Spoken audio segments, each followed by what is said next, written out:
Started.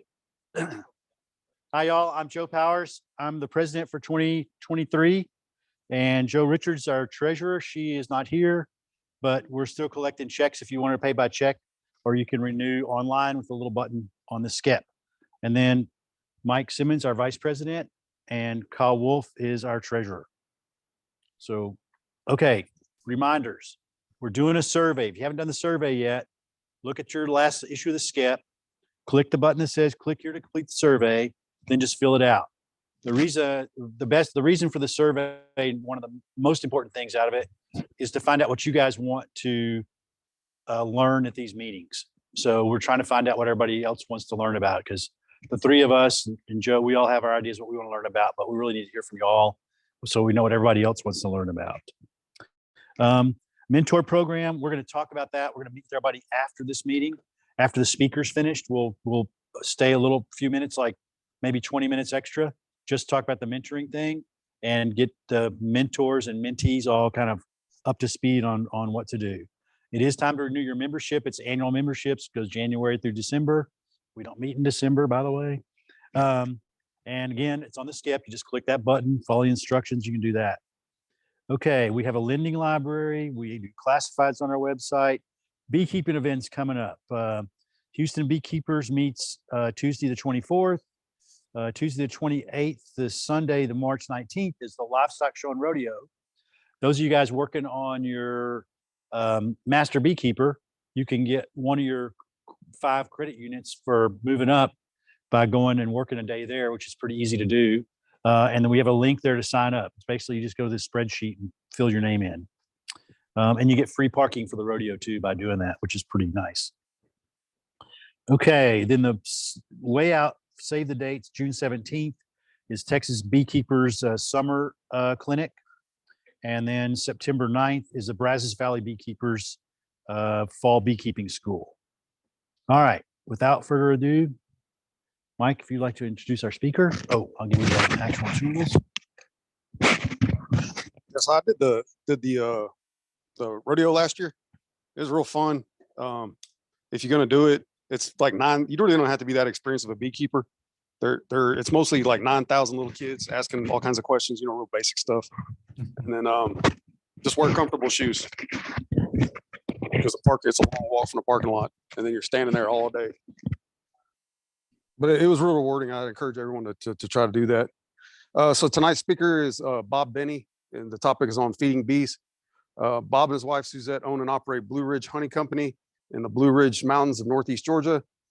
Bob began commercial beekeeping in 1981 in Oregon and has been involved in commercial beekeeping in 10 states.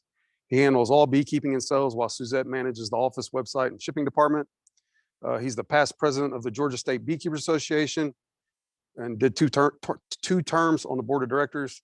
He's past president of the Northeast Georgia Mountain Beekeepers Association and past president of the Macon County Beekeepers Club in North Carolina. He was voted the 2003 Georgia State Beekeeper of the Year by the Georgia State Beekeepers Association. He's often a guest speaker at many clubs in the Southeast and is often asked to teach classes at beekeeping schools. And another thing about Bob is that he's YouTube famous. So he has a really awesome YouTube channel. One really good thing about him being on YouTube is that he's south of the Mesa-Dixon line. So a lot of the stuff that he covers on his YouTube videos are a lot more applicable to us than you'll find on some other beekeepers on YouTube. So. Okay, thank you, Mike. Oh, are we ready to go? I'm going to share my screen, and you're going to have to enable my screen sharing.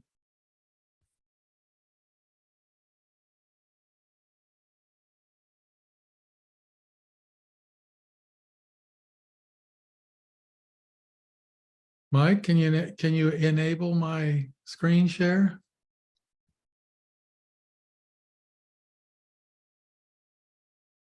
One second. Okay.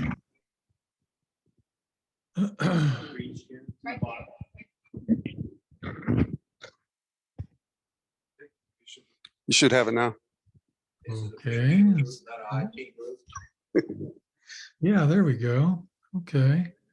I can get to the right thing on my desktop. Oh, there we go. I'm not an expert at this stuff, so Share. Yeah, And we got it. play from the start. Okay, that looks good to me. That look good to you? Feeding bees, you see that? Yeah, okay, I see your screen. Well, thanks for inviting me. I appreciate that. I've never been to Houston, Texas, been to Dallas and Fort Worth a number of times, but I know you guys are much farther south than that. And I'm sure your season is even south of me. Although I'm in Georgia, we're right at the line for North Carolina. In fact, some of my yards are in northwestern North Carolina, and we're in the mountains, as you mentioned. So our elevation is somewhat high. And I'm going to take a wild guess, and it is just a guess, that we're probably at least 3 weeks behind you, possibly a month. So some of the things I mentioned, you have to take that into consideration. Feeding bees seems to be a big topic these days. I think it's a little misunderstood. There's a lot of information out there that's not really being appreciated. And this presentation, I'm going to try to talk in the first half, talk about the chemistry behind feeding bees, what can occur when you do it. And then in the second half, it's just kind of the mechanics behind how we do it. And let's just get started with the first slide here. I'm going to read the slides, if that's okay. Whoops, I'm going to read the slides in case anybody can't read them really well on the screen there or on their computer at home. And I got to move this out of the way so I can read my own slide. I can. There we go. Perfect. Okay. A nectar flow or the provision of sugar syrup to a colony will increase the cleaning behavior, particularly stimulating older bees, and generally lead to a reduction in brood diseases. This is a quote from the research article done by Doug Somerville in Australia called Fat Bees, Skinny Bees. Some of the older beekeepers in the room that have been doing it a while will recognize the title of that research. You can actually download, I'm going to quote him several times in this presentation, and you can download about a 50-page booklet online if you just search Fat Bees, Skinny Bees. If you're really serious about learning how to help your bees by feeding, it's really worth reading. It talks about sugar syrup a lot. Also talks about pollen supplement and the different types of things they use in Australia. It's a good read. Okay, now I'm not getting any slide movement. I don't know what I'm, there we go. Okay, next slide. Why does a nectar flow promote overall colony health? Well, there's a lot of chemistry that occurs when we have a good nectar flow. Most beekeepers recognize that things like chalk brood and European foul brood and some of the minor viruses that are associated with varroa mites kind of seem to lessen or completely disappear during a good nectar flow. And there's a good reason for that. The bees there's a lot of chemistry going on. The bees are creating an antiseptic situation in their colony by what's occurring and what they're doing to the incoming nectar. And that primarily revolves around the three major enzymes that the bees introduce to nectar. The enzymes that are present in raw honey and fresh incoming nectar are all introduced by the bees. None of it comes in the nectar itself. So a couple of these enzymes are pretty familiar. One is invertase. Invertase is meant to convert sucrose into fructose and dextrose. Incoming nectar is primarily sucrose, and the problem with that is that it's not as soluble as fructose and dextrose, and without added heat, you can't get it thick enough to where it won't ferment. So if you convert it to fructose and dextrose, the bees can get it thick enough. Those two sugars are more soluble in water. And one of the other enzymes is diastase that converts starch into sugar. That seems obvious, the reason for that. But the one that's really of interest in this situation is glucose oxidase. Glucose oxidase produces gluconic acid. Gluconic acid is what brings the pH of honey down to an average of 3.9. Now that's pretty acidic, and that creates somewhat of an antimicrobial situation. and it helps fresh nectar remain stable while it's being cured in the colony. And it also kind of creates an antiseptic situation in the colony. And a byproduct of the production of gluconic acid is actually hydrogen peroxide. As long as honey hasn't been overheated or over-processed, there will be hydrogen peroxide present in the honey as long as it isn't too old. And of course, we all know what hydrogen peroxide is good for. That is a really good antiseptic, and the bees make really good use of this. Now, I like to say that a bee's immune system is partially outside of its own body and inside of the cavity. That would be the hive. I don't know what the percentage, I can't really put a number on what percent is inside a bee's body or what percent is inside the cavity. But unlike us as humans, where we have all of our immune system inside our body, part of what protects bees from disease and issues is what they do to their food and what they do to their cavity. Of course, what they're doing to their cavity has to do mostly with propolis. Propolis is highly antimicrobial. We're finding that out a lot lately. You know, for 100 years, we've been breeding propolis production out of our colonies, and we're finding out that's a big mistake. Marla Spivak at the University of Minnesota has recently done a lot of research on that. A good amount of propolis in a colony will have effects on European foul brood, even a little effect on American foul brood, and of course a lot of other issues that are occurring.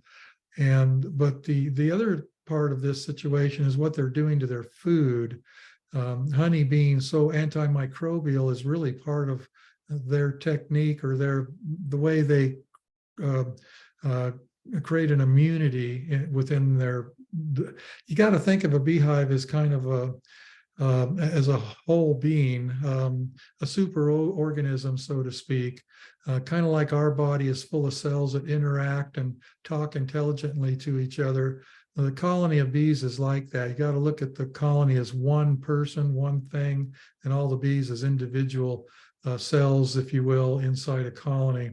And let's see what the next slide says. I'll read this one. This is important. In a feeding trial conducted to determine the differences between feeding sucrose syrup or high fructose corn syrup, it was found that on average, the colonies supplied with sucrose syrup built an average of 7,916 centimeters of honeycomb, while the colonies supplied with high fructose corn syrup built 4,571 centimeters. The mean mass of bees supplied with high fructose corn syrup was 4.65 kilograms, while those supplied with sucrose had a mean weight of 8.27 kilograms. The title of that research article, and you can find this online, just Google that title right there, Comparison of Productivity of Colonies of Honeybees Supplemented with Sucrose or High Fructose Corn Syrup will come right up. Diana Samataro, if I'm pronouncing her last name, did a lot of research on this subject. And this is something important to remember as we move on through this presentation. This is what I publish on my YouTube site, is our take on what different concentrations of sucrose syrup can be good for. And I'll read it out loud. Colonies gain weight better with high fructose corn syrup. Most commercial beekeepers understand that. If you just want to gain weight and you're not interested in stimulation, high fructose corn syrup could be a good choice for you. Colonies fed with high fructose corn syrup, they swarm less than those fed sucrose because it is almost not stimulative at all, whereas sucrose is quite stimulative. Pure HFCS 55 does not ferment easily. That's important. When comparing solids, high fructose corn syrup 55 and 42 are relatively cheaper than sucrose syrup. That could be important to somebody who's doing a lot of feeding. High fructose corn syrup is more stable in storage than sucrose. I've taught that to myself more than once. Sucrose can kind of ferment if it's not handled properly. Sucrose syrup is more stimulating than high fructose corn syrup.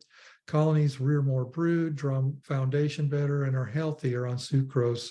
Bees live longer and colonies overwinter better when they're fed sucrose syrup as compared to high fructose corn syrup. Let's see if I can move this. There we go. Move that bar way so I can read better. And let's see. There we go. White sugar is pure sucrose and thus emulates nectar. Glucose and fructose were found to be half as attractive to foraging bees as compared to sucrose, again, fat bees, skinny bees. This is something important to remember. Sucrose syrup, if you're making it your own, it's just cane sugar, the same type of stuff that you would purchase at Walmart or Sam's Club or something like that. I purchase it by the semi-load so I can get a good deal, but it's the same sugar. We mix our own sugar syrup because sucrose syrup has a problem with fermentation and spoiling in warm weather. We kind of just make it up as we need it. I find that to be pretty helpful rather than buying tanker loads of sucrose syrup. This is an interesting graph. I was given permission to use this by Lewis Bartlett at the University of Georgia. They've been studying hydrogen peroxide in honey a lot lately, and I'll try to explain what this is saying. On the left side of the slide, if you look at the purple or lavender color portion of that slide, it's showing the concentration of hydrogen peroxide found in honey in a typical colony. When you move to the right and you see the green line, the green part of the graph, you see that the hydrogen peroxide in corn syrup is almost nil. They have found that high fructose corn syrup kind of inhibits the production of hydrogen peroxide in a colony, and that when hydrogen peroxide is present, it will bring that level down. They're working on this. They don't have an answer to it yet, but that's something important to remember when you're feeding high fructose corn syrup. What's really interesting to me is the level of hydrogen peroxide that occurs when you feed just thin sucrose syrup. It's pretty prominent there. Now, the part of the slide to the right, what they're talking about here is hydrogen peroxide in close proximity to the brood. Where you look at the purple side there, the food that is very close to the brood has a higher concentration of hydrogen peroxide in it than the honey in the rest of the colony. What that's telling us is that the bees are investing in keeping the concentration of hydrogen peroxide near their open brood to a higher level. That's part of what I mentioned about the colony creating and a part of their immune system outside of their body and in their food. They're using their food, so to speak, as part of their immunity to disease and stuff. And then you can see what happens with corn syrup, where the brood is quite low, and in the honey too. But then look again at the sucrose syrup, how high that is. So it was kind of funny meeting Lewis. I sat down with lunch to him and gave him my thoughts on how I thought feeding sucrose syrup probably made the bees a little healthier. And I thought it was a good thing, contrary to what you hear a lot of people say. And he suddenly just brought up the idea that they'd been studying it. And I was quite excited to have somebody in research kind of back up what I thought all along. It's nice to have somebody that's smart like Lewis to tell you that what you've been teaching is right all along. That's an important slide right there to me. Providing a steady but moderate amount of thin sucrose syrup will maximize the stimulation effect. Providing large volumes of thick syrup will significantly reduce the stimulative effect. That's not a quote of anybody. That's just me talking. That's my opinion. And looking at all the research that's out there, every time I look at it closely, it just kind of really drives this fact home that this is absolutely a fact. Now, it would be not only the concentration of the syrup that would be happening here, but also how it's being fed. In other words, just for instance, using an inside feeder where you put 1.5 gallons or 2 gallons of thick syrup in, and they take it just in a day or two. That's what they're talking about, and what I'm talking about in that lower part of this quote.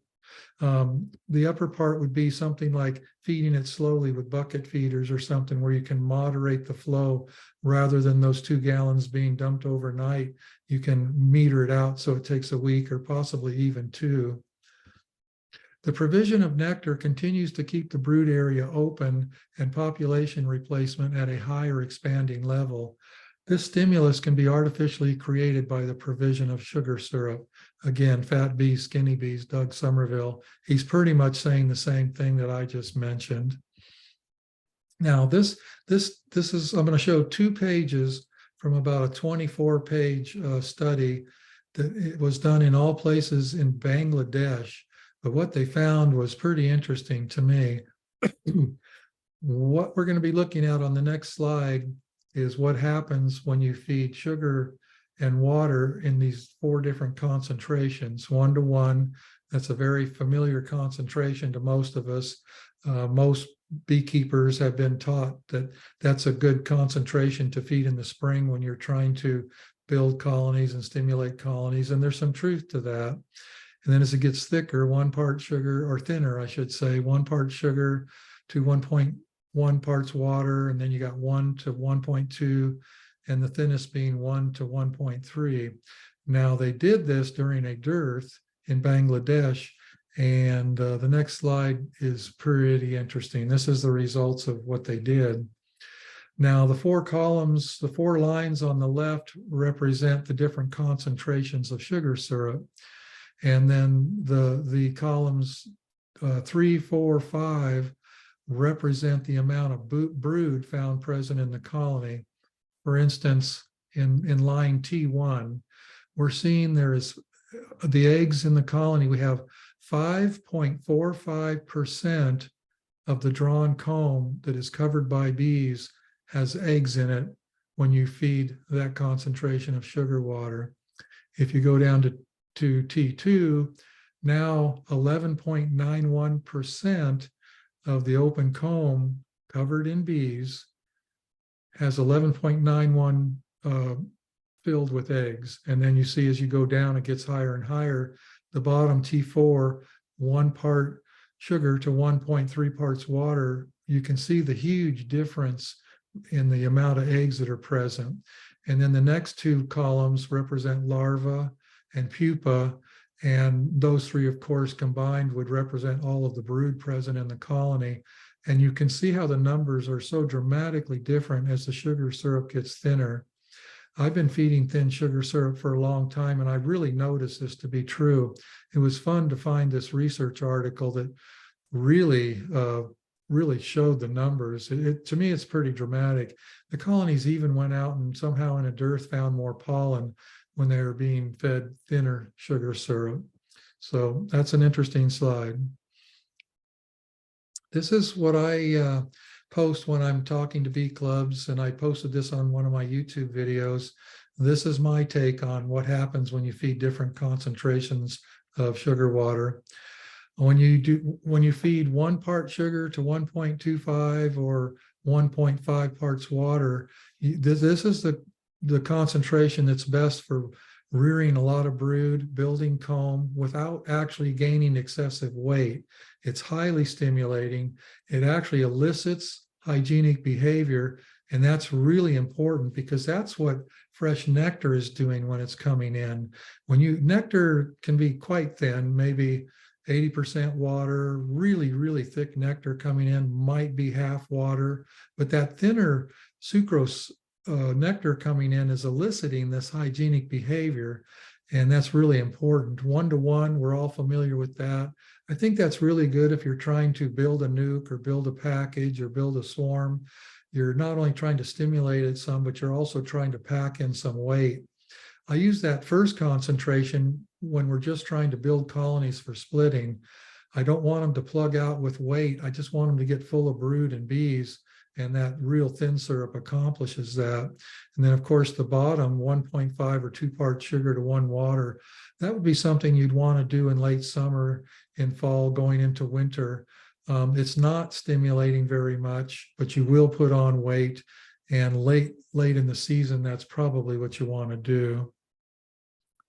Old syrup may look okay, but the rising yeast cell counts will have a significant deleterious, I'm pronouncing that right, effect on adult bees, leading to premature deaths of field bees. Basically, what he's saying here is that old syrup will make your bees not live as long. And I think he's right. I mean, even if you just take old syrup and smell it, it just has a different smell. it deteriorates pretty quickly. Within a few months, syrup is not as good as it was previously. And that if you're buying tanker loads or barrels or totes, whatever it is, of high fructose corn syrup, this is really noticeable to me. You might buy it in late summer to feed your bees up heavy going into winter and still have some of that syrup left over in the spring. And you need to be aware that that sugar syrup is now, in this statement right here, not so good for your bees. Now in the spring, you're replacing your bees rapidly, and maybe that's not such a big deal. But going into winter, you absolutely would not want to feed old syrup because it could lead to a colony crashing prematurely. Dark honeys, which are high in minerals, are harder on bees than light honeys. When bees face long periods with cleansing flights, without cleansing flights, forgive me, I can't see all my slide. I might mispronounce some of these words. When bees face long periods without cleansing flights, very dark honeys, which contain many indigestible solids, can nearly be a death sentence. Now, this is not going to be a problem in Houston, Texas, but if you were in Michigan or Montana or Canada, this could be a really big deal. That's why a lot of beekeepers up there actually try to get most or all of their honey off the colony and feed them back sucrose syrup, because there's almost no indigestible elements in sucrose syrup. And, if they can't get out for a cleansing flight for 4 or 5 months in some of these overwintering sheds, if they're overwintering on honey with any color at all, they're going to see problems with dysentery. It's going to aggravate nosema. Again, maybe not such a big deal in Texas, not such a big deal in Georgia, but for northern beekeepers, this could be a real issue. This is an interesting quote by George Emery. I wish someone would explain to me the opposition or resistance of the average beekeeper to feeding his bees sugar syrup. It has been proven, not guessed, that sugar syrup is a better winter food than honey and never causes any gut problems to a bee that some honeys do, particularly fall honeys. Of course, this would be darker honeys like goldenrod and some of those other dark honeys. George was an interesting fella. He's been gone for a while now. He was famous for inventing the Emery shim, which was highly touted in the 80s and perhaps into the 90s. He was a Maryland beekeeper, and those pink pages, if you go online and search for George Emery's pink pages, you get this whole bunch of stuff you can read. It's really interesting. He was a very smart beekeeper. And he was kind of a character. With the more of his stuff you read, you understand that he was kind of a outspoken character, but he was really a smart beekeeper, and it's worth reading his stuff.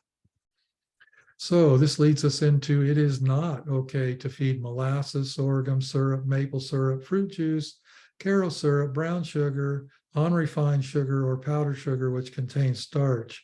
This would also include organic sugar, which is more or less unrefined. Again, you might get away with a little bit of this stuff in the South. I know a couple guys in southern Louisiana that feed raw sugar, and they say they have no problems.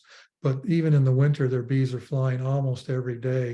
If you did some of this stuff to bees in the north, you'd have a major issue. I think it's worth spending the money.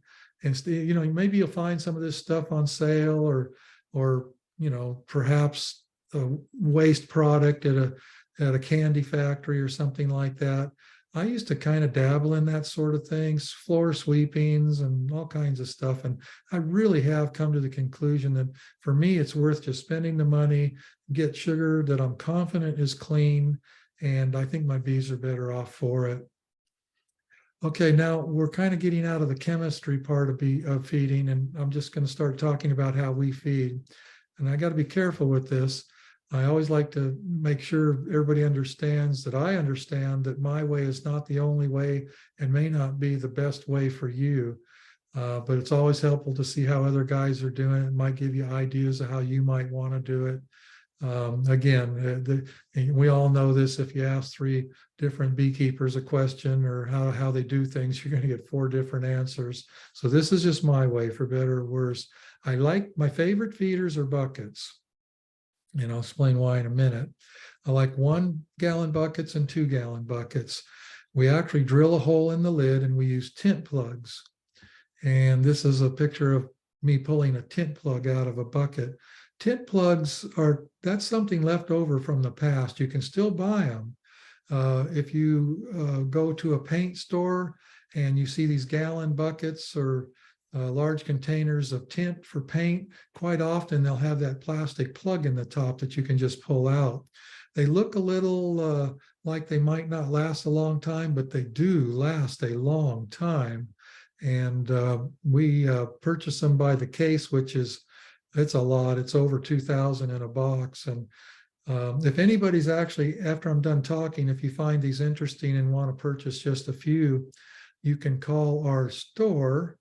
You can Google Blue Ridge Honey Company, which is the name of my business, and the phone number will be on that website. You just go to our store, tell them you're interested in tint plugs, and the girls there can ship some to you in a priority flat rate mailbox. And we sell them in bags of 20 or 50 or something like that. The girls take care of that. I don't know exactly how many, but you can get them with the holes drilled in them or the holes not drilled in them. We use a 1/16 of an inch drill bit to drill these holes. We try to be careful not to put a very big hole in there because buckets can be prone to expanding and contracting in when the sun comes up or the sun goes down. And if you don't have a really good colony and you have too many holes or too big of holes in this, it can kind of rain down on the colony and they can't quite keep up with it, and you'll have sugar syrup coming out the entrance. But with these small holes, 1/16 of an inch, we don't have that problem. The next size drill bit, if you're trying to get feed in rapidly, would be 5/64, I think. It works as long as it's a good, strong colony. But they'll take if you put 10 holes in a tint plug with a 5/64 drill bit, that 2-gallon bucket will be emptying in 3 days.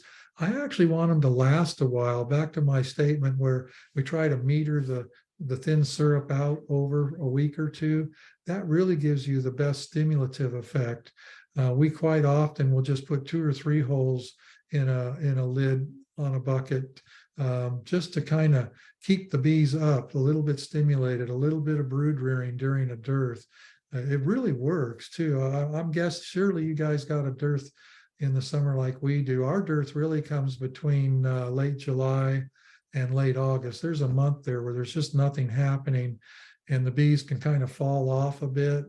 Brood rearing slows way down. And we found if we can feed during that time that it just keeps a little bit of brood rearing going on and kind of keeps the colony up, so to speak. This is another version of a plug.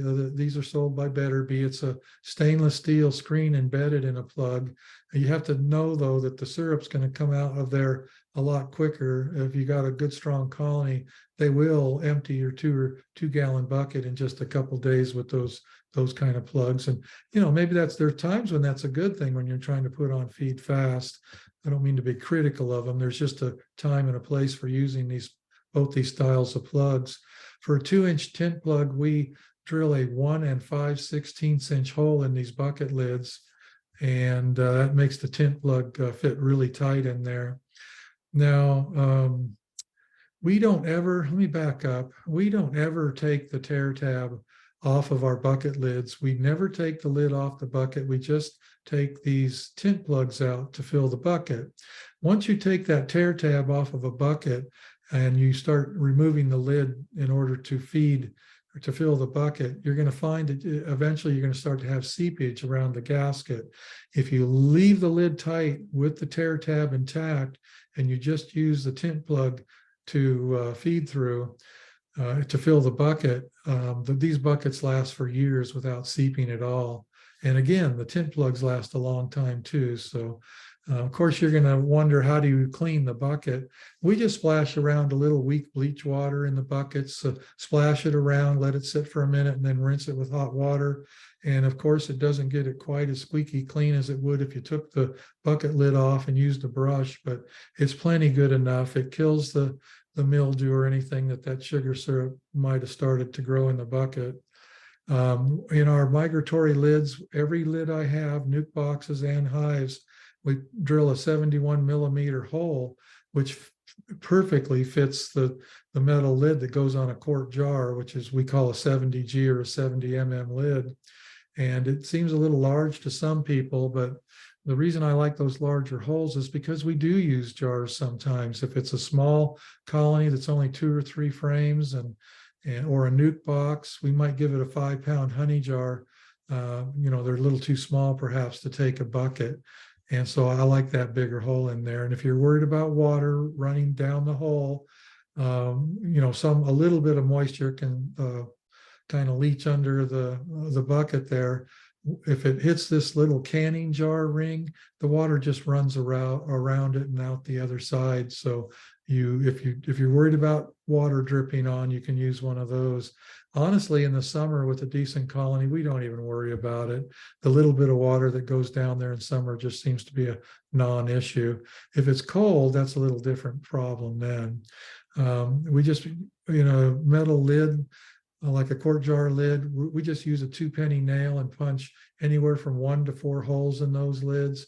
If it's just a little queen mating nuke that we're just trying to keep fed and keep intact, we might just choose to put 1 hole in there.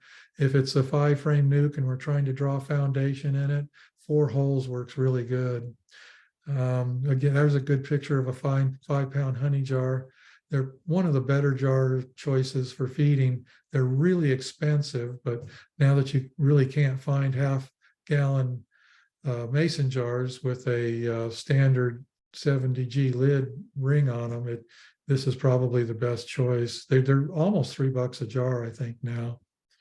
This is one of our queen mating yards. We use 5-frame nuke boxes for mating our queens in, and you can see how we just have them lined up with those 5-pound honey jars. And then in this yard, in this situation, all of these jars only have 1 2-penny hole in the top. We're not trying to build these nukes. We're not trying to draw foundation. We just want to keep them happy so they don't abscond or starve or anything else. We do use the inside feeders. This is a Man Lake version. I think I have a slide coming up that has a better shot of that. Again, there's a time and a place for doing this, and that would be when you're trying to put on weight fast. Perhaps you're feeding 2 to 1 in late summer and you want to get the colony heavy really quick. This would be a good choice for that. Just be aware that it's not stimulative. If you're trying to stimulate the colony into rearing brood and everything, draw a comb, this would not be the best choice. That's where the bucket on top would come into play for us. There's the Man Lake version of this feeder. There are other manufacturers. You've got Mother Lode out in California and a couple others. I do like the cap and ladder version of these inside feeders. You can feed without that. It's just an open feeder. And if you're going to do that, you need to put something in there or you'll get a lot of drowned bees. When I used to do that in the old days and didn't have this cap and ladder, I would use 1/8 inch, or actually I used 1/4 inch hardware cloth in that instance, and I would fold it like an accordion. And if you fold it up just right and put it in the feeder, it'll keep the feeder from collapsing on you, and it gives the bees a ladder to climb up out of that feeder. The only problem if you do that, if you're leaving the feeders in and you're in a good honey flow and the bees kind of plug out a little bit, they will put a lot of burr comb down in your feeder. With the cap and ladder, that's kind of minimal. You might get a little comb in one of those, they call it the ladder. It's basically just a tube with holes in it. The bees climb down like a ladder, but they actually can't get inside the feeder. And you'll get minimal comb in a honey flow with this type. Just a picture of how we line pallets of bees up and feed them. Those inside feeders are great if you're just trying to keep them from starving, keep the weight on in the spring or the fall. And of course, we use pumps. I used to use a gasoline-driven gear pump for feeding with. We put 250-gallon totes on our trucks. We might carry 1 or 2, or I've actually at times carried 4. It's quite a lot of weight, but usually we're just carrying 1 or 2. And we now have electric gear pumps. If anybody's interested in that, at the end of this, the last slide in this shows some links to some of my videos that explain some of that stuff. I often get this question, do you use anything in your syrup? any additives? And the answer is not often. There's research, pros and cons on this type of stuff. My opinion is that if your bees are compromised, this stuff probably helps them. But if they're healthy and vibrant, this stuff might actually do more harm than good, because not only does it kill bacteria in the colony, but it kills bacteria in the bee gut. And if a colony is real healthy, I'm not exactly sure that that's what you want to be doing. It does keep sugar syrup from fermenting. It's good for that. It does help with nosema. Again, if you're trying to combat nosema and other issues with this stuff, you've got a colony that's somewhat compromised, and that might be a situation where this stuff could be helpful. But again, my opinion is if the colony is really healthy and doing well, I just kind of avoid it. It's very expensive for starters, so I just don't think it's needed if the colony's healthy. That's just my probably half-informed opinion. I know there's probably people in the room watching this that would totally disagree with me, and that's okay, because I'm not an expert on that subject. It's just kind of my feeling on things. This is the last slide. These are videos that are on my YouTube site. My YouTube site is actually just my name, Bob Binnie, Bobbinnie. If you type in at Blue Ridge Honey Company, it comes in. If you type in Bob Binnie Bees, it comes up. It comes right to the top. It's a fairly decent YouTube site for beekeepers. Some of the videos are kind of older and not too interesting, but there's a few there that I feel are pretty good and educational, especially for newer beekeepers that are trying to get a handle on things like feeding bees and moving bees and things like that. So Feeding Bees Part 1, that's the title of one of my videos. Feeding Bees Part 2, Basic Feeders, Additives and Storage. Part 3, Types of Sugar and Feeders we use. The one is Feeding Sugar Syrup Good or Bad for Bees, talks about the chemistry, which I talked about earlier in this presentation. Making Sugar Syrup for Bees shows how I do it. It's our operation with a tank and a pump and a mixer, and how we mix it and put it in totes. That next to the bottom, Seth's Cheap and Easy Syrup Pump. Seth is a younger fellow that works for me, and I kind of showed him how to do it, and he just set up a diaphragm pump with a hose and a nozzle and a 55-gallon drum that he puts on his pickup truck, and it's really an easy way to feed bees. If you're past the point where you just don't want to carry buckets to your bees anymore, or you want some way to pump, that's a good first step towards doing it without spending a lot of money. That's worth looking at. And then the last one, Greg Rogers, he's a friend of mine in Asheville, North Carolina, and he talks about pollen patties and feeders in that video, so that's worthwhile looking at. That is my last slide. I'll leave it up there for a few minutes in case anybody's trying to write it down or anything. Mike or whoever's in charge, I'm happy to answer any questions for a few minutes if you guys want to do that, or not. Either way is fine with me. And that's the end of the slideshow. Let's close it. And there we go. You talk about feeding in Texas. If you add anything that's addition, such as sugar water, you can't label or sell your honey as raw honey. How do you address that issue, or is that just prevalent in Texas? Well, it might be a rule in Texas. Of course, we know as beekeepers, if you're doing it carefully and doing it properly, that will never show up in your honey. I guess that's what they're worried about, is these additives and sugar syrup showing up in honey. And that's a legit concern. I mean, I actually know some beekeepers that have no problem feeding while there's a honey flow and they have their supers on. And of course, that's a bad practice. That's nothing I would ever suggest anybody do. In Georgia, we don't have a rule like that's the first time I've heard a rule like that. So I'm sure they're just trying to be very. And now, is that rule saying if you feed at all at any time of year that you can't label your honey as honey? Is that what I'm hearing?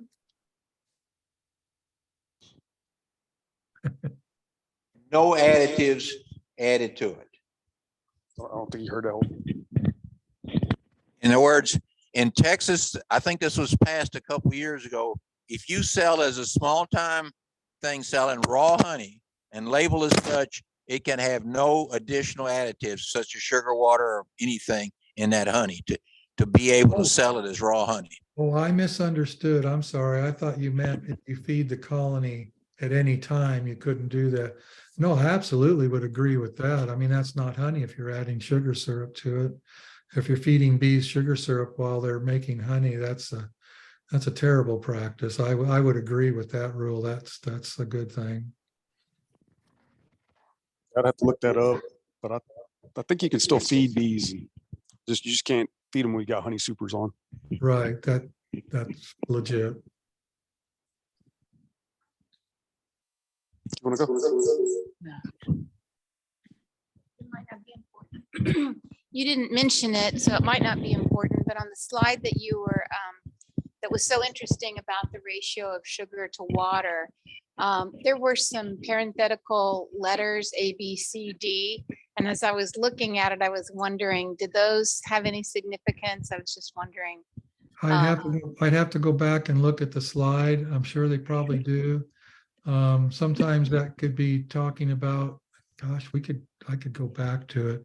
Honestly, I'm not going to try to do that. I might screw up my computer if I try to go backwards through that thing. Don't want to do that. I honestly don't know. I'd have to go back and look at the slide. I'm sure they do. I just have to, that's worth looking at, that research, if you can get it up online. I would recommend having a look at that. I was just Now, wondering, if you want with to the see sugar that, syrup, if is you there want to anything see you do that to slide extend its again, life, like any natural stuff that you can put into it, other than like Pro Health or something. forgive me, I was speaking. Would you say that again? I talked over you. Yeah, sorry. Is there anything you can do to extend the sugar syrup's life? You know, like natural stuff that you can put in or something that doesn't harm bees? Actually, yes. Those lemongrass oil, which is in Honeybee Healthy and Pro Health from Man Lake, actually will keep it from going rancid. Not indefinitely, but it'll extend its life. And also, interestingly enough, this is going to sound appalling, but bear with me for a minute. A little bit of bleach in your sugar syrup will extend its life. Just household bleach. We put, I think it's a cup per 50 gallons, which adds up to 1 teaspoon per gallon. And if that worries you, just keep in mind that bleach dissipates very quickly. And Randy Oliver, if you're interested in this, go to scientificbeekeeping.com and you can type in and search for bleach in sugar syrup. He did a little study on his own bees. He took 100 colonies and put bleach in the sugar syrup, and his opinion was it had absolutely zero negative effect on the bees. And he was taking a chlorine test strip and putting it in the sugar syrup. And 8 hours after mixing bleach in his sugar syrup, he could detect no presence of bleach. Chlorine bleach dissipates really fast, but in that time, it does its work. It kills some of these microbes and stuff that can make your sugar syrup deteriorate. So oddly enough, bleach can help, a teaspoon per gallon. And the other thing, if you're worried about bleach in your bees, they're visiting swimming pools a lot around Houston. So Yeah, they do. yeah, unless you don't have any swimming pools near you, they're getting plenty of chlorine already. So Yeah, they do.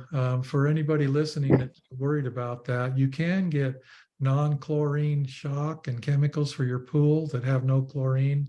And if you use that instead of chlorine, you won't have bees visiting your pool. I was forced into that. My wife loves our pool, and she does not love 1,000 bees in the swimming pool with her. So we figured that one out. We use a non-chlorine chemical shock. She actually feels better about it. She feels it's safer for her than the chlorine itself. And then she uses what is it called? Osmosis pump to kind of help keep the water clean. You'll have to excuse me. I am a very new beekeeper. I have had a hive, but it exists on its own, and I occasionally harvest the honey. So when you say the 1 to 1.3 sugar to water ratio, is that a cup, like 1 cup of of your sugar that you just get from the grocery store? Is that the same measure, 1 cup to 1 cup? Of Well, this? it doesn't matter if you do it by weight or volume. A quart or a gallon of sugar weighs really close to a gallon of water. So you can mix a gallon to a gallon or a pound to a pound. Of course, water is 8.5, not exactly, it's like close to 8.5 pounds per gallon. So if you were to put 8.5 gallons of sugar in a gallon of water, you'd have 1-to-1. Okay. Wait, yeah, just like a cup of sugar and a cup of water with a That's little right. extra one. Okay. And then I didn't understand when you had the 1 and 2 gallon buckets and the tent plug, and you punch the holes in there. How does that get into the high? I mean, I saw your 5-gallon honey jar on top, but how does the bucket and the little plug thing feed the You just invert it, bees in just there? like the jar is upside down, you turn the bucket upside down, and we fill them all the way up. We don't want any air pockets in the bucket or the jar when we fill them. You'll be less apt to drip down if you do that, because as a little bit of syrup comes out, it creates a bit of a vacuum up in there. And just fill the bucket all the way up, turn it upside down, right Okay. over the hole, and the bees will take It it was out. the same hole and the lid that you Yeah, had that fits. Okay. Now, All if you don't right, wanna- interesting. if you don't want to put a hole in your lid, you can put a bucket or a jar on your top bars or on your inner cover, and then put an empty deep box over that and your cover back on. And you don't have to have that flat plywood cover like I do. You just have to have an empty deep box, and that works just as well. Actually, it might even work better because it keeps that bucket completely out of the sun and the weather. Okay, I don't know what a depox is. A deep like a Oh, empty deeper brood box, deeper box. Okay. Yeah, a Thank you. medium is not quite tall enough, but a deep brood box is enough to cover either a 1 or a 2 gallon buckets. You can actually, believe it or not, you can get two 2-gallon buckets inside a deep box. We actually have some covers that have 2 holes in them, so we can feed 2 buckets at a time. Yeah, you were talking about the immune system being outside of the bee's body. I thought that was pretty fascinating. You were talking about hydrogen peroxide. My question was, what causes the hydrogen peroxide to get into the hive? Like, is that from the fermentation of the sugar, or I could be off on that? And also, could you expand upon like the pattern of hydrogen peroxide, how much is near the brood as opposed to away from it? Like, I couldn't figure out if it was more hydrogen peroxide near the brood was better or less. Yeah, I didn't do a good job of explaining that. There's the bees, when they have open brood in the colony, the nectar or the cells of honey or nectar or feed, whatever it is, that are in very close proximity to the open brood will have a higher concentration of hydrogen peroxide. The bees are actually investing energy and resources in creating a higher concentration of hydrogen peroxide in close proximity to the brood. And they're doing that by adding out of their own system, and they produce this in their own system. They're adding the enzyme glucose oxidase, which is producing gluconic acid. And the byproduct of the production of gluconic acid is hydrogen peroxide. So it's doing two things when they do that. It's bringing the pH of that food down, keeping it constant at 3.9% or a 3.9 pH, which is real acidic, and it's continually producing hydrogen peroxide. Now, there's something else interesting happening here. When your pH of your honey or nectar, whatever it is, reaches 3.9, the glucose oxidase enzyme stops producing gluconic acid. But if the pH rises, it will, as long as that enzyme is intact, it will once again start producing gluconic acid, hence hydrogen peroxide. Now, this is interesting. This is one of the reasons honey is so magic on wounds. If you put honey, raw honey that has not been pasteurized, so the enzymes are intact and not dead, when you put honey on an open wound, the fluids and the salinity from your body mix with the honey, the pH goes up, the honey thins out, and that glucose oxidase will once again start producing gluconic acid, hence hydrogen peroxide. So what you have going on when you put honey on an open wound, you have a steady production of hydrogen peroxide going on. And I'm not a chemist. I actually once asked a fellow that runs the pharmaceutical department over there at UGA, University of Georgia, if he could duplicate that in a lab. And he thought about it for a minute and he said, I don't think I can. So I think that's one of the reasons that honey is superior in many cases on a burn, an open wound, or raw skin type conditions. So that's some interesting chemistry going on there. Hope I answered your question with that. Okay, got another one. I just wondered, how often do you feed your bees? What time of year and for what time period? For how long? Well, we feed a lot. I'm a proponent of feeding. You know, I went to a lecture that was being given by a prominent bee inspector. I'm not going to mention the state. I'll give it all away. I don't want to embarrass anybody. And I sat there in the back row and listened to him tell the whole crowd at that state meeting that feeding your bees makes them lazy, sickly, and just ruins them. And I was just sitting there going, that's just crazy talk. It's absolutely incorrect. I use feed to build colonies, to grow colonies, to keep them healthy, to keep them stimulated during a dearth. I'm absolutely, after 42 years of doing this, I am absolutely convinced that if you feed in the right way, it's nothing but good for your colony. And we will feed in the spring. Early spring, if we're lacking weight, if our colonies are light, we'll feed to gain weight. But one of the things we really start feeding for early before the nectar flow starts is to stimulate them so we can make splits and packages, nukes early in the season. I have drawn out so many frames of foundation on thin syrup that I can't even guess how many. Tens of thousands, 100,000, I don't even know. Last year, we drew out 1,000 deep boxes of foundation on sugar syrup alone, and the bees went into winter in extremely good shape. So that's one thing you can do with it. We build a lot of colonies just to build them and sell them. And we use sugar syrup to do that. And then again, obviously we're not going to feed when there's a honey flow if there's any honey supers on.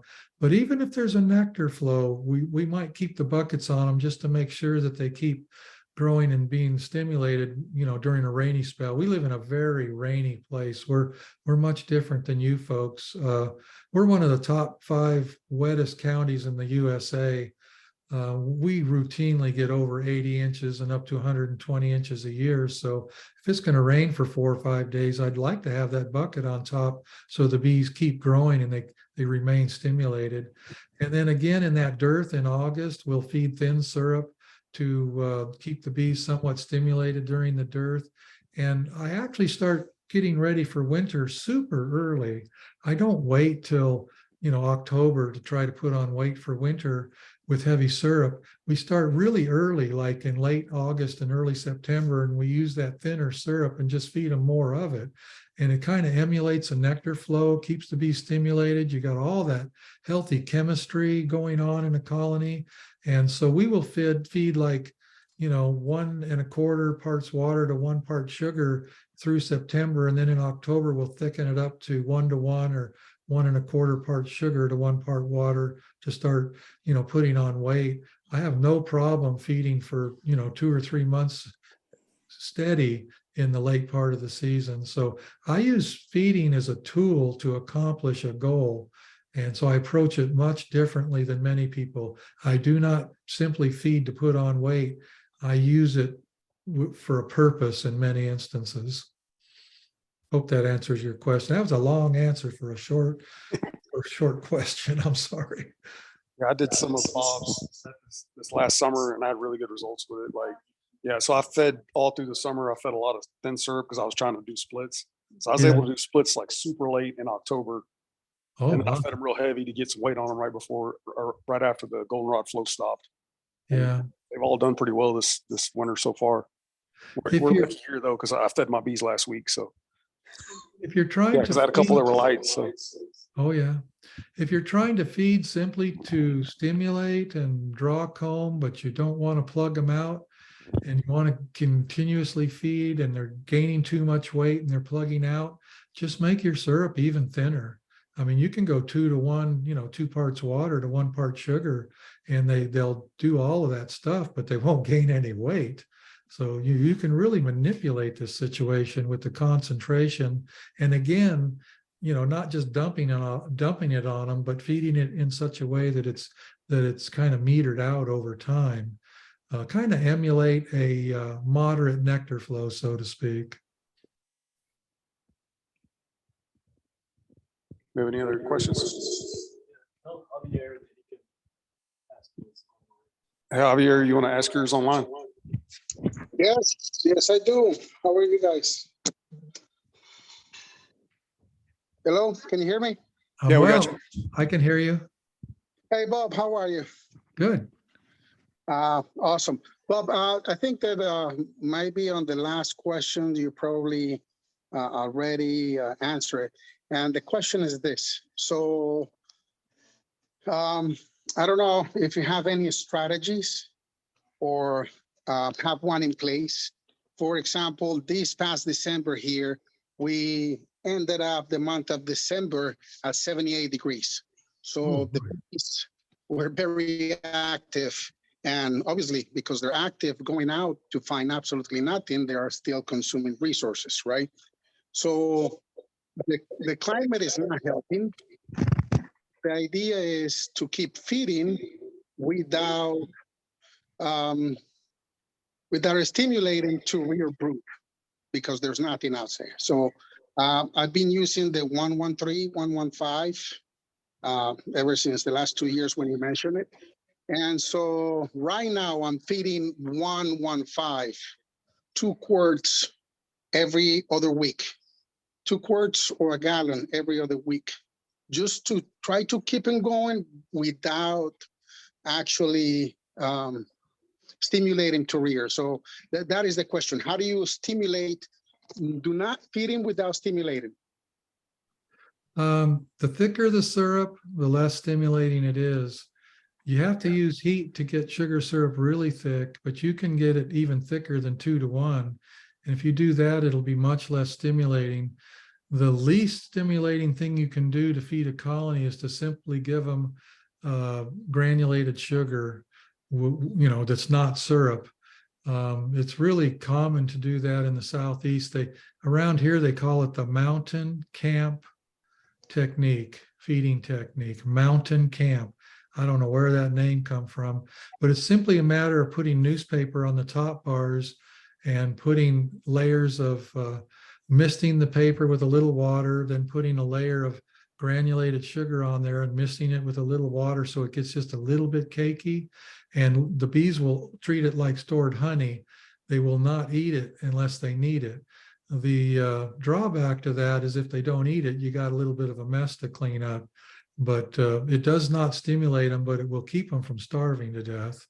And they do okay with it. I have a friend in northern Kentucky that takes all of the honey from it. He overwinters in singles. He tries to take all the honey and he keeps these big piles of sugar on the top, and the bees just feed off of that all winter. They don't rear brood because they're not being stimulated, but according to him, they do just fine. He's quite happy with that technique. I've never done that, but I know a lot of people that do it, so there must be something to it. I do feed during, this year has been a little bit different because it is hotter. But I feed a sugar break like once a month. Some of the hives actually take a month to eat. The whole brick is a 3 pounds brick. and some of them it will last over a month.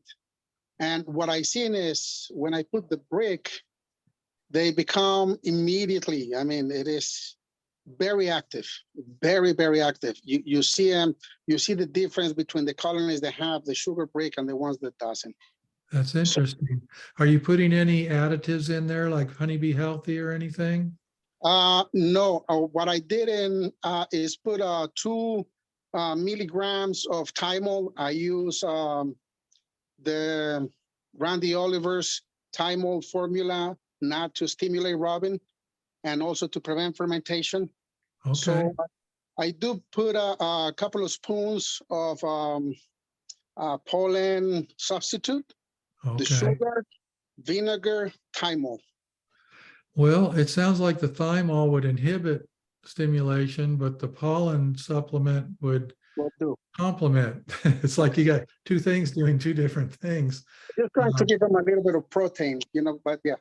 Okay, Yeah. I hear Well, what you said. I've read articles that where they state a little bit of protein is a good thing. You know, the date ant winter patties, that's kind of what they're doing. It's just sugar with a little protein, you know. I know a beekeeper in Michigan who makes a very, very thick fondant. It's 1 part water to 9 parts sugar, and they mix that and they kind of use it's not a sugar brick, but it's pretty darn thick. And they're using that in the winter up in Michigan to overwinter bees. Again, I'm not an expert at that because I've not done any of that. I'm a proponent of feeding your bees really heavy in the fall and then not having to worry about them till spring. Your situation is much different. 78 degrees in December. I don't know how you combat that. I like to tell beekeepers, if your box doesn't feel like a box of rocks going into winter, you're not done feeding yet. I guess I don't have a good suggestion for you. You obviously got to feed to keep them from starving, or just be prepared to split early. I don't know. Yeah, that is the trick. Yeah, good luck with that. Thank you, Bob. Thank you, much appreciated. Good to see you again. Yes, sir. What's your name again? Javier, Okay, Javier, thank you. we met in Nebraska, but Well, you know, I was looking at your picture and you looked familiar. I was curious. So we have met then. Okay. yes, we have. All right. Oh, that you're with Hives for Heroes. Yes, sir. Oh, yes, I sir. remember you. Yes, I do remember you. Yeah. Just saw Steve over at the Hive Life last My week. God, yes, I wish I was there. I'll see Yeah. you next time. Okay, good. I remember you well now. Yeah. Thank you, Bob. Yes. Take care. You too. Got another question online? All right, we have a couple of statements from Stan. He says, "Hey Bob, great seeing you at Hive Life. Your views on Formic Pro," and then he said, "On your queens that you use, do you use Varroa tolerant genetics at all? Thanks." I don't have a lot of experience with formic acid. I've used it a few times. Once it worked really well for me. 2 times were disastrous. I fried a bunch of queens. I think just like Apogard or thymol products, you need to really understand how it works and what temperatures do what. It's very temperature sensitive, and something that's not talked about often. And I think what affected me in a very negative way was, I believe it's humidity. It's affected by humidity also. One of the times when I had a really bad experience, it was extremely humid, just constant, heavy, 90% humidity. And I think it affected the formic in such a way that it made it stronger. It was really bad on the colony. And I'm very happy with Apogard and some of the other things I use. So I just haven't gone back and experimented with it. So I couldn't really give you a real smart answer on that. I know a lot of people are using it and say it works and they like it. And people are playing with 1 pad, 2 pad, temperatures, all this stuff. I think it's just another one of those things where you have to learn how to use it properly in order not to ruin your bees, and of course that it's still effective. A lot of people are using it. I don't have a lot of knowledge on it. And let's see, that was a 2-part question. Oh, am I using any like VSH? I guess he's probably referring to. I don't use VSH queens, but we're definitely watching for the queens that seem to have low mite counts. Now, there's a lot of mechanisms for bees to combat mites. You got the VSH, you got, they call them ankle biters. There's just all these different things going on, hygienic behavior and everything. And honestly, I'm not sure I care which one.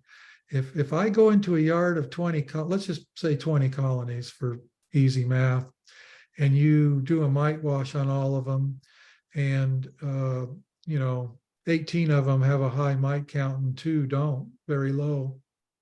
There's your breeder queens, right?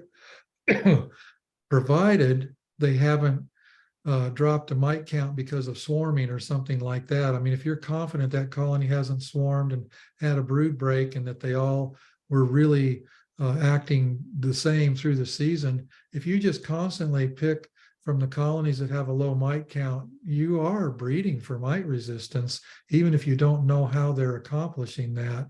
And that's kind of what I lean towards. I know with the VSH, I believe it. I'm on board. I buy into that completely. I also buy into the fact that you have to test regularly and keep that active. That if you just, let's say if you buy a VSH queen from somebody and put it in your outfit and that colony swarms and the offspring mate with the bees in the neighborhood, you've just lost a huge part of that trait. So I think with VSH, you have to constantly be in there testing for it and promoting it in your population. I've heard people just call it the James Bond method, live and let die. If they survive the mites and have a low mite count and the rest don't, there's your breeder. That's my attitude. Kind of the redneck way, right? I mean, that's not too sophisticated, but that's how I approach it. It works.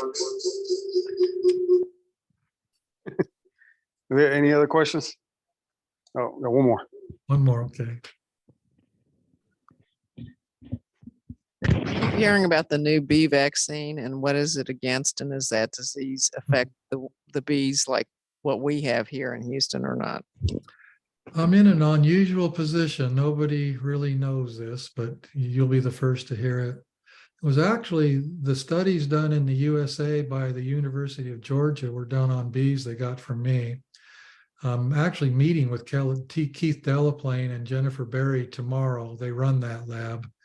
And it's not available yet. You have to understand that a lot of rumors that you can get it are not correct. Jennifer Berry is trying to set me up with a Zoom call with the manager in Germany of this corporation that's doing this, and so I can talk with her and maybe have a little bit of an interview and post it on YouTube and try to get rid of some of these rumors. This is all over the place. It's all over Facebook and the internet, and there's just a lot of misinformation out there. What I understand is that it does work.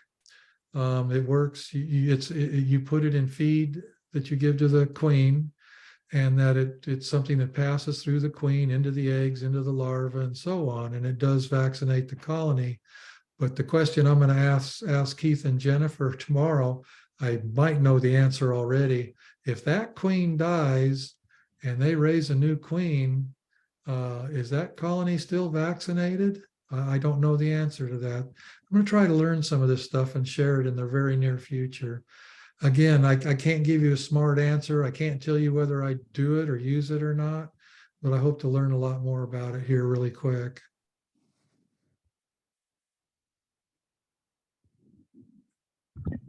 I see a message from Stan saying, I tried your sourwood honey, but I can't read the rest of the message. So I don't know if he says it tastes like dog doo-doo or he likes it. I don't know. He says, awesome. Yeah. Well, I'd agree with that. Of course, I'm biased, Well, I hope I didn't put anybody to sleep with all that.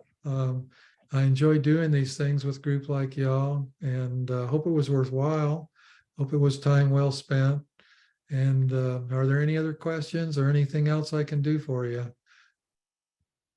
Oh, we're good. We appreciate your time, Bob. That was really informative. Okay, great. Nice. Thank you very much. we'll see some of you down the line. I see a few, I think I see a few familiar names that I might see down the line somewhere. Y'all take care. I'll leave now. Thank you. Good night. Thank you. Turn this back around. About to die.